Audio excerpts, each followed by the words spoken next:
Olá, investidores. Aqui é o Thiago PS do Clube FI. E nesse vídeo eu vou dar minha opinião sobre um fundo bem polêmico, o CPTS11. Pretendo fazer aqui minha análise o mais parcial possível e sem passar muita emoção. Pois bem, aqui eu vou começar pelo ponto mais grave, que é a alavancagem sem pé nem cabeça que eles fizeram nesse fundo. Eu acabei de dizer que ia não fazer com uma análise sem emoção, mas nesse ponto aqui não tem como. Não sei que ideia foi essa que eles tiveram de se endividar em CDI e comprar ativos em IPCA. A gente está falando aqui de uma empresa grande. Não é para se cometer esses erros tão básicos. É como estudante de engenharia errando uma conta base de matemática. E aqui a gente tem esse gráfico disponibilizado no relatório gerencial, um gráfico excelente. Aqui, pelo menos, temos que dar os parabéns para a Capitana por disponibilizar esse gráfico. A maioria das gestoras simplesmente iriam esconder a cagada debaixo do tapete e iriam esconder o máximo possível um gráfico desse aqui. Inclusive, acho que eles começaram a liberar isso aqui depois de cobrança dos cotistas. Então, não é como se eles viessem mostrando ele depois começaram. Não, acho que eles já começaram a mostrar quando a situação estava feia. O que demonstra bastante uma boa transparência nesse sentido. E aqui a gente pode analisar uns pontos bem impactantes. Aqui no caso, essas barras azuis escuro é o retorno com os CRIs que foram comprados com a partir da alavancagem compromissadas, e que no cinza o custo com essas alavancagens.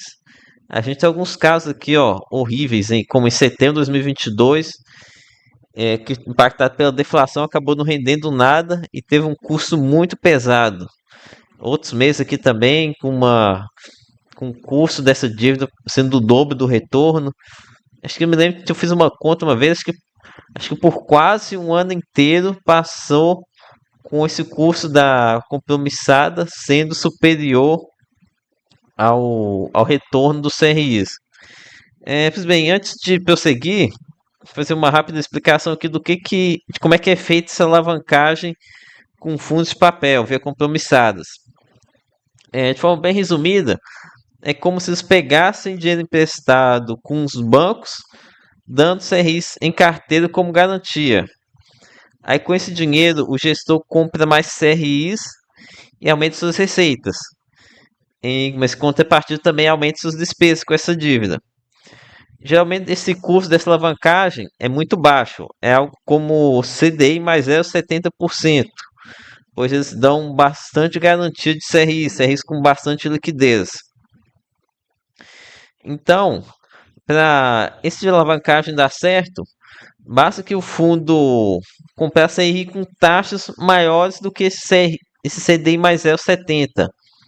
0,70, não sei se esse é o caso aqui do CPTS11.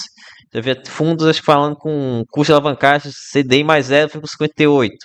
Vai ser bem nessa casa aí, geralmente abaixo de CDI mais 1%. Então seria muito fácil para dar certo. Basicamente você comprar uma dívida barata e comprar uma mais alta. E exatamente o que a Vex faz em VCJR11, em que eles fazem uma dívida com CDI mais 70 e compram CRI com CDI mais 4%, o que dá um spread positivo para o fundo. Uma coisa que eu gostaria de mostrar para vocês é a relação de despesas sobre receitas no acumulado do ano 2023. Aqui no caso estou com o RG de dezembro de 2023. E vocês podem ver aqui o custo da despesa total do ano de 97 milhões e uma receita de 378 milhões. E fazer uma continha aqui rápida, deu mais do que 25% de despesa sobre receita. Ou seja, mais do que um quarto de todas as receitas de 2023 não foram para o bolso do cotista, foram para o bolso do gestor ou dos bancos. E como eu ressaltei aqui, nessa linha aqui, se vocês forem ver, de despesas financeiras. Foram mais de 60 milhões de reais para os bancos. Isso aqui é muito dinheiro mesmo. Por isso que eu coloquei essa capa aqui.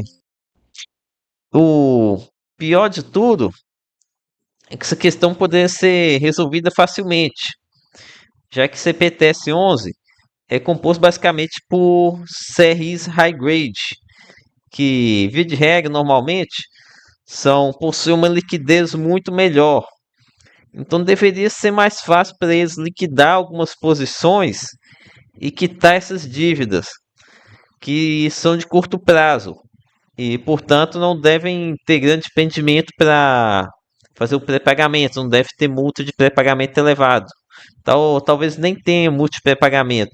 Eu já vi muito fundo aí que fez alavancagem com compromissados para adiantar a alocação da emissão, ou seja, aí compra com a alavancagem, compra os CRIs ou CRAs antes pela alavancagem, aí quando entra o dinheiro da emissão, simplesmente quita a alavancagem e cessa com a dívida.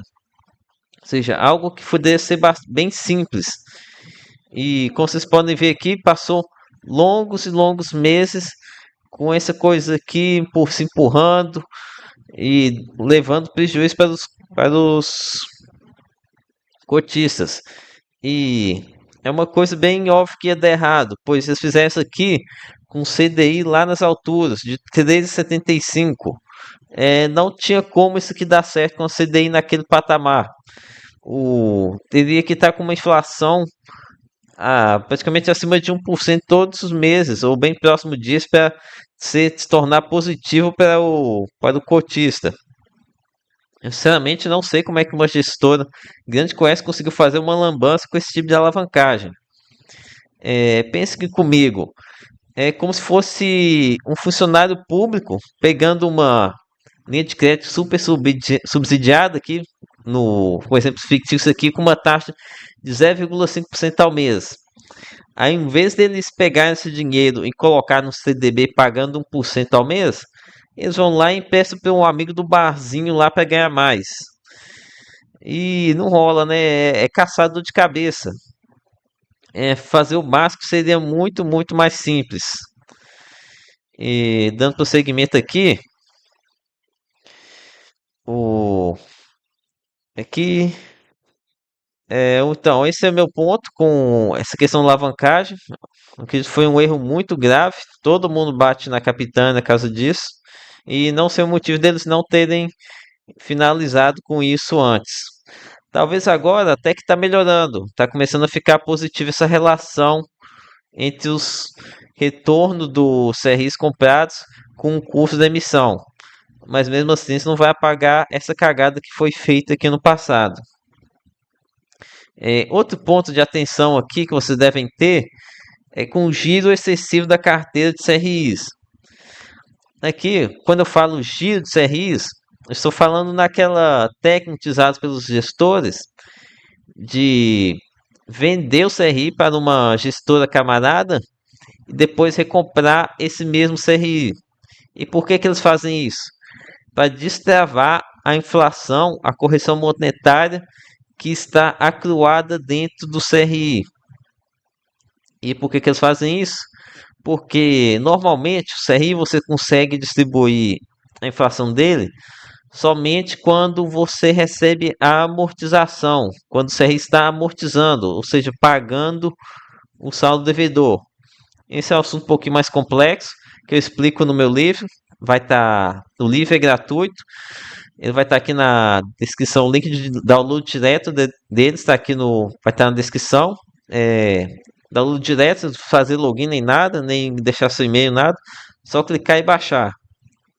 Então, eles fazem esse giro para destravar a correção monetária não realizada.